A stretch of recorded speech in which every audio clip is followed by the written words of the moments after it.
When I visit companies now, I see a lot of Macs, and that's a new change in the enterprise. But how do you manage all these things? How do you keep them safe and secure and keep your data centralized?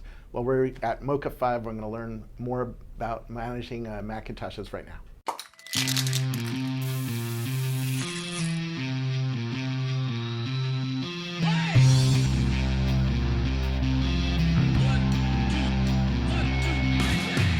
Who are you? I'm Dale Fuller, and I'm an investor in really cool new technologies, one of which is called MokaFive. But before that, I was the CEO of Borland Software, and I'm a developer from way gone by.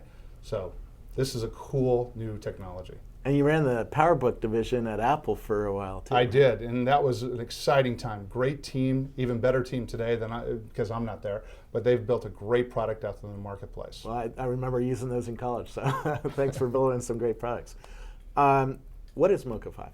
MokaFive is a technology. It's all about providing an unfair competitive advantage to corporations of how do you extend your data to your users and manage it. And the key one out there today is to the Macintosh. How do you let your users bring in their Macintoshes, which they want to use, but at the same time provide security and protection of your corporate assets, of your corporate intellectual property, of your reputation? How do you do that? MokaFive allows that seamless integration into your current existing environment of Macintoshes. No fuss, no muss, low cost, very simple, and it works. Who's this for? This is for all enterprises around the world, from SME to very large corporations. Our customers range from very large banks, the largest in the world, to very small customers of hundreds of users out there in the marketplace. Now, most companies still have mostly PCs, and the renegades are keep bringing in the Macs or trying to bring in the Macs. Usually it's the CEO, right, who got an iPad and now wants a Mac. But how does it fit in with the existing PCs, and how do you deal with all this weird stuff that's happening in the enterprise? You know, the Windows has been an amazing success in the enterprise. It's pretty much predominant in 99% of all corporations around the world today. So what we did, we took a different approach. Instead of ripping and replacing everything that's Windows today, what we did is we actually used the power of virtualization and the power of management in a central server that we can extend that and make the Mac in a window look just like a corporate PC. As far as the user sees in that window, it has all the policies, all the protection, everything that needs to happen, and actually it guarantees it to the corporation. So anytime the corporation wants to turn that off, they can turn it off by a flick of a switch and it's gone. Someone steals that person's Mac, which happens more than Windows machines, they can turn it off instantaneously. They're protecting all their data. Now to the user, it gives them the ability to do what they want to do. 1/3 of all people, if given a choice, choose Macintosh. It's fantastic out there. It's a powerful machine. It gives flexibility. It gives freedom of choice. It's an amazing product out there. Now what we've done at MokaFive is we've turned Windows 7 into an app on a Mac. So you have Windows running inside a window or on your desktop as a Mac. And what's beautiful about it, it's all managed from the corporation. So it follows the policies and all the security policies. The user can't mess it up.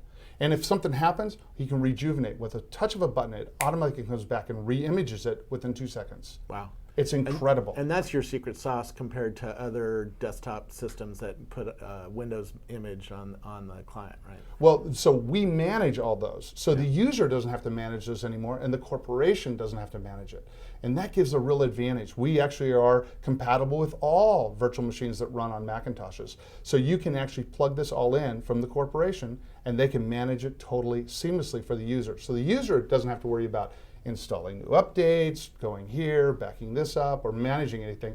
And the company then is totally secure, and its data is only being used how it wants it to be used. What's the performance like? Because I know when I've loaded Windows on my Mac, and natively it runs a little faster than the virtual machines. You cannot tell the difference of running a Even Mac if you have video. Photoshop or something? Yeah, crazy? you cannot tell a difference when you're running native on a Mac or you're running in the virtual machine. When you're running video or Photoshop or anything like that, you cannot tell the difference between the speed. How does this compare to other approaches, that CTOs would be considering? Well, so other approaches today have been, how do I centralize all this information, and how do I centralize my computer and put it into the cloud? And the advantage of that is that, well, it's all central. It's sitting in my walls with my bricks, and I'm all secure, you think.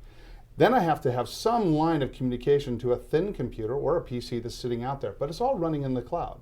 and I'm a sales guy working for your company, and I'm out doing a big presentation, when I'm going to close this customer, and I have my PowerPoint presentation actually running in a cloud in Minneapolis, ooh, connectivity is really, really slow. Now my presentation is like painting at 200 baud. It's really slow. I look bad. As opposed to our solution, same security protocol, except it's all running locally. So you're not bound to the network at all. And if you remember, part of the biggest problems with this in centralization is network connectivity, CPU access and speed, and I/O, and the costs. We are 1/10 the cost of doing it in a centralized methodology. And you're able to use current assets, so there's no incremental cost to add servers or CapEx. So I see a lot of business people in planes using PowerPoint and Excel and Word. Mm-hmm. Those all run offline, even if there's no connectivity? Everything runs offline. Okay. We are compatible with every application that runs in Windows today. You can put it right on there, perfect. And then with our bare metal product, we fit on every computer. So you can use any computer you want. What's the difference between bare metal and your other product? So bare metal is a solution set for companies that provide computers to their users. Instead of managing that host operating system like you would for a Mac, that's mine, my personal computer, we basically wipe that operating system off, put bare metal on, and then bare metal takes that same image from the corporate machine that we just talked about, same one that goes to everybody, and it gets downloaded on that, and now I get to use it and create. And it's beautiful because now I have the solution set necessary for those Windows machines as well. So I can actually provide, bring your own computer. You can choose Mac, PC, Windows, Linux, whatever you want, or a corporate-owned supplied computer to you, and you use ours. But the cost to the company is decreased by 45% of maintenance of just on what we call operating expense. How do you price this out? How does a CTO pay for it? So the way we price it out today is we charge on average $150 per user per year. Yeah. So if you only have one user, it costs you $150 a year. And you host it all, so it comes with all our server technology, creator technology, and then what we call the player, which is on the host device. Everything works for you. So we have customers today that are tens of thousands to customers that are hundreds. Yeah, and how fast will we see like Windows 8 when it comes out next year? Do you come out with updates regularly? Or? We absolutely do. In fact, our development cycle, you'll love this, we're an agile development shop. So what we do is we develop and we spin the product every 4 weeks. So we can be on top of it. We already have Lion inside for the Mac, so we make all that work. Windows 8, as it gets released, we have that inside. So we move pretty quick on this. Okay. Tell me a little bit about the business. How is it funded and what's happening? What are the business fundamentals? So besides my own personal money I put into the company, we also have Vinod Khosla, which is kind of world famous. He's one of the top VCs around the world. Yeah. He's put his personal money in as well as his funds money in this. Highland Capital is another one that's done it. They're based out of Boston, and they put their money into our company. And then NGen Corporation, which is a clean tech corporation, have put their money. Because what we reduce the number of servers by 100-to-1 ratio. Wow. So every 100 servers to do centralized, you need one for us. Okay. That's really interesting, and that explains why Vinod's into it too. Yeah, could be. And what are you noticing happening? Are you noticing the same trends that Steve Jobs talked about this morning, where the Macs are going crazy? Because I certainly am. Every time I fly somewhere, I see Macs. Well, I just met with some of the enterprise sales guys at Apple just last week, and the exciting part is hearing them tell the stories. And I wish I could mention one of the companies, but they're up on the wall when you go outside, you can see them. They were talking about them just going green. After 10 years of being a Windows-only shop, they just went green. And they're going, this is pretty incredible. We gave up on them. And then I told them the story, how the CEO brought in a Mac Air and demanded it get up and running that day. They called us, we went in, we hooked up our stuff, and boom, he had it. And that's like a month ago. Now they have a few hundred Mac Airs running around in their shop. So we're seeing that, and what's exciting is we think we're a big catalyst for that. And it's exciting from an ex-Apple guy that built these things, to be part of the Apple wave again and really have to complement what Apple already does very, very well. But we're bringing it into the enterprise. We like to say, finally, Apple for the enterprise. The enterprise is waking up, but it needed this catalyst to make it happen. How does this make stuff safer? Because we know, like a Microsoft employee just this last weekend sent me a virus, and so he got a virus. When you get a security attack, either inside the VM or outside, because I keep hearing that there's a new security problem with Macintoshes. How does this system make it more secure for the corporations? So part of the magic that we've created within our platform is that it is absolutely bulletproof from the outside attacking it. So, however, in that bulletproof on the outside, nothing can get into it from the outside. If you're on the inside and you go and do something malicious, you can be attacked that way. But all it takes is just shutting it down or rejuvenating it, and in 2 seconds, you're back to the pristine golden image. So it removes all zero-day problems. Any of those things are gone. So we actually made this thing totally bulletproof in that. The other thing we did is we added encryption in this whole thing. So the whole image is encrypted. So the user cannot copy it. Somebody malicious can't take it and go open it someplace else. The data resides there on that local device, but it's totally encapsulated and encrypted that nothing can happen to it. I am assured through different policies as the corporation that if this stays offline for longer than X amount of days, it deletes itself. Yeah. It's gone. So we really have a lot of protection built into this. We are very confident of our product out there in the marketplace. Does the IT manager have control of the hardware? Can he turn off the USB ports, for instance? Absolutely. What he can turn off within their virtual machine, in that window, he can say what that virtual machine can access. So he can turn off CD-ROMs, DVDs, USBs, printers, everything.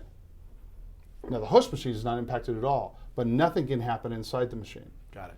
He also has the ability to turn on basically a checker, a virus checker. When it first boots up, it looks for screen scrapers and keyloggers. If it sees them, it's a policy whether I continue and report it back to me that this guy has some bad stuff, or I don't let him start.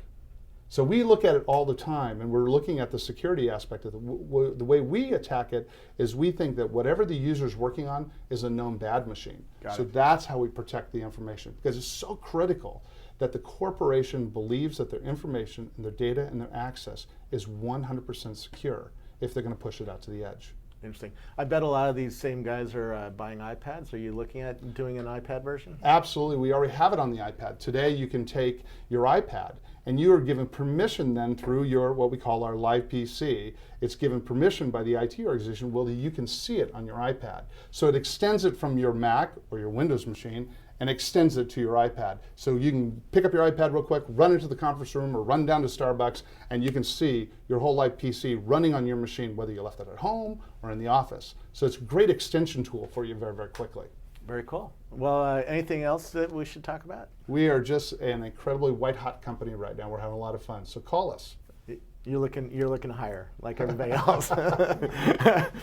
Thank you so much. Thank you very much. By the way, where do I learn more about you guys? So MokaFive.com. Okay. MOKA 5. And are you on Twitter and Facebook? We are on Twitter and Facebook. Okay, MokaFive. I couldn't find you on Twitter. Is it MokaFive? It's MokaFive. Okay. Cool. Thank you very much. Thank you very much. It's great to see you.